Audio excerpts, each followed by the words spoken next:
Olá, pessoal. Bem-vindos ao canal Guia Acadêmico. Pessoal, antes de começar nosso curso sobre química orgânica, eu vou fazer com vocês um geralzão do que é a química orgânica e qual que é a importância dela nas nossas vidas, na sociedade moderna. Na verdade, vai ser uma aula bem simplificada, uma aula bem tranquila, apenas para vocês terem uma noção do que vocês vão aprender e por que vocês estão aprendendo esse conteúdo. Vocês já pararam para se perguntar do que as plantas, os animais são feitos? Pois, procurando a resposta dessa pergunta, os químicos descobriram que todos os organismos vivos eram feitos de carbono.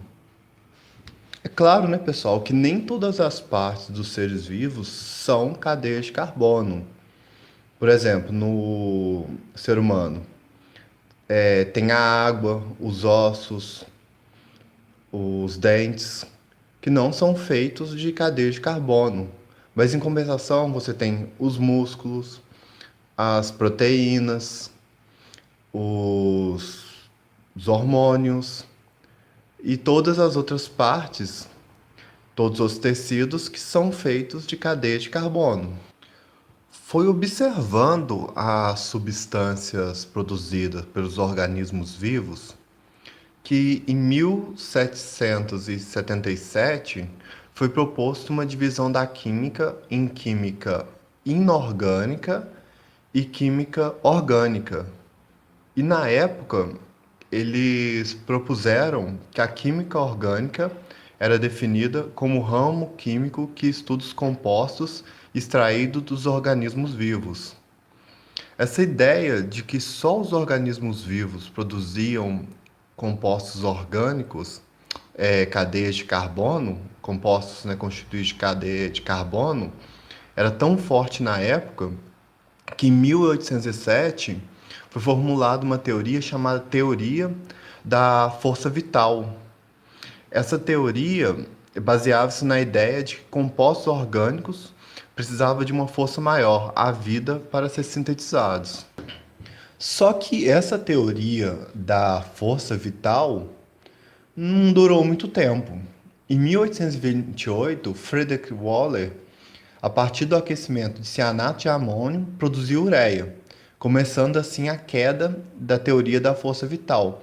Ou seja, ele partiu de compostos inorgânicos, ele sintetizou um composto que é conhecido até então como um composto orgânico, uma cadeia de carbono. Na verdade, eu coloquei a estrutura da ureia aqui, ela não tem, só tem um carbono, mas mesmo assim, você vai entender o porquê ao longo do nosso curso, ela é considerada um composto de carbono. E depois disso, vários outros cientistas sintetizaram milhares de substâncias que eram o quê? Estruturas de carbono, cadeias de carbono. Então, a partir daí, não fez mais sentido considerar a química orgânica como a química que estuda apenas substâncias produzidas por organismos vivos. A química orgânica vai muito além disso. Ela vai de substâncias produzidas também a partir de substâncias inorgânicas, substâncias produzidas em laboratório. O nome foi mantido por questões de tradição mesmo. Não, hoje você não pode relacionar mais a química orgânica apenas com a química que estuda substâncias produzidas por organismos vivos. Hoje a química orgânica, você considera ela a química que estuda os compostos de carbonos, independente dele vir de origem animal, vegetal, ou serem produzidos em laboratório ou indústrias a partir de compostos inorgânicos. Existem milhões de compostos orgânicos, porém esses compostos são formados por poucos elementos. Eu coloquei a tabela periódica aqui para vocês darem uma olhada. Então eu tenho obrigatoriamente o carbono, vou encontrar também, na maioria dos compostos orgânicos, o hidrogênio e também pode ser observado em alguns compostos o nitrogênio, o oxigênio. Você vai encontrar em menor frequência flúor, cloro, bromo, iodo, enxofre, fósforo. Ou seja, com poucos elementos da tabela periódica, eu consigo tem uma possibilidade praticamente infinita de construir estruturas de carbono, moléculas com propriedades químicas e físicas diferentes uma das outras. Vou mostrar para vocês algumas estruturas que são famosas apenas para vocês perceberem que se eu altero partes de uma estrutura orgânica, eu posso estar alterando as propriedades químicas e físicas dessa substância. Olha bem, o primeiro que eu coloquei é a vitamina C. Cada vértice, tá vendo? Cada extremidade representa um carbono. Isso aqui é uma estrutura simplificada que vocês vão aprender a desenhar um pouco mais para frente no nosso curso. Mas o que eu quero que vocês analisam aqui é uma bem superficial mesmo. Só quero que vocês tenham uma ideia das estruturas do arranjo espacial de alguns compostos orgânicos. Lembrando que são quase infinitos as possibilidades de criação de compostos orgânicos, tudo bem? Então, olha só, aqui eu tenho a vitamina C. Então, aqui eu tenho oxigênio, tenho os carbonos representados aqui. Agora eu vou mostrar para vocês a estrutura do TNT. O TNT é um explosivo muito poderoso, é um dos explosivos conhecidos mais poderosos que existem. O TNT, esse nome, ó, trinitro, 3 grupos nitro, tá vendo isso que chama nitro,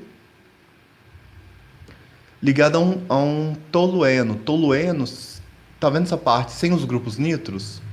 Isso aqui tudo chama tolueno. Então tem 3 grupos nitro num tolueno, que é o TNT, um explosivo altamente poderoso.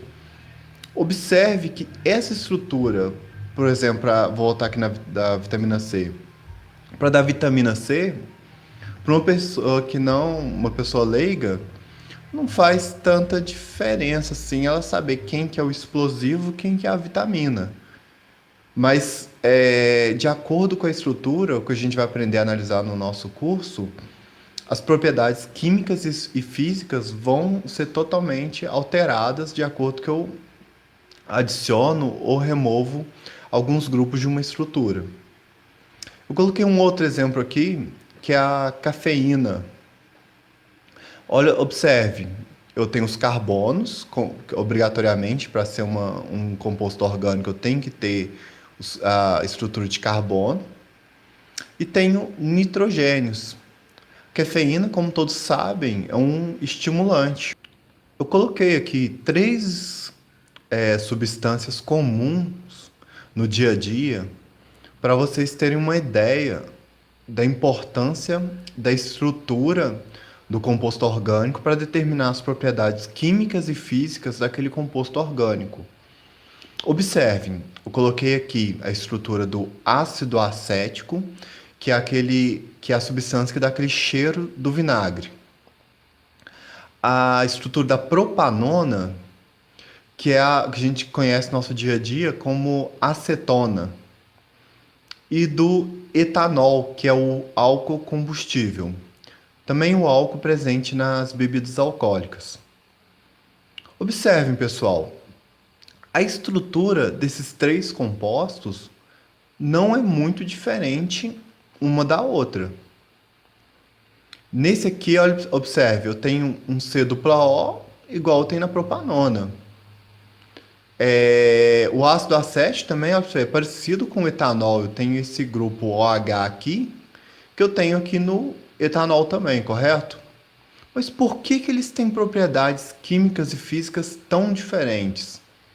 Isso que a gente vai aprender no nosso curso, a fazer essa análise das estruturas. A partir das estruturas, vamos conseguir fazer previsões das propriedades químicas e físicas, e também vamos aprender a sintetizar as substâncias. Exemplo, como que eu parto de um etanol, posso chegar num ácido acético, Vamos sintetizar, aprender a sintetizar as substâncias mais complexas e fazer uma análise também, tentar fazer previsões das propriedades químicas e físicas dessas estruturas. O nosso curso ele vai ser bem detalhado. Eu vou fazer bastante revisão com vocês de alguns conhecimentos de química geral que eu sei que muita gente não lembra. E vou tentar exemplificar o máximo possível. Vocês vão ver que química orgânica é uma matéria muito importante. O conteúdo que vocês vão aprender é muito relevante para quem quiser seguir a área de química ou alguma área relacionada ao conteúdo de química. Então, eu gostaria de agradecer a todos que ficaram assistindo o vídeo até o final. Não esqueçam de, quem não for inscrito no canal, se inscreva, curta e compartilhe nossos vídeos. Obrigado e até a próxima.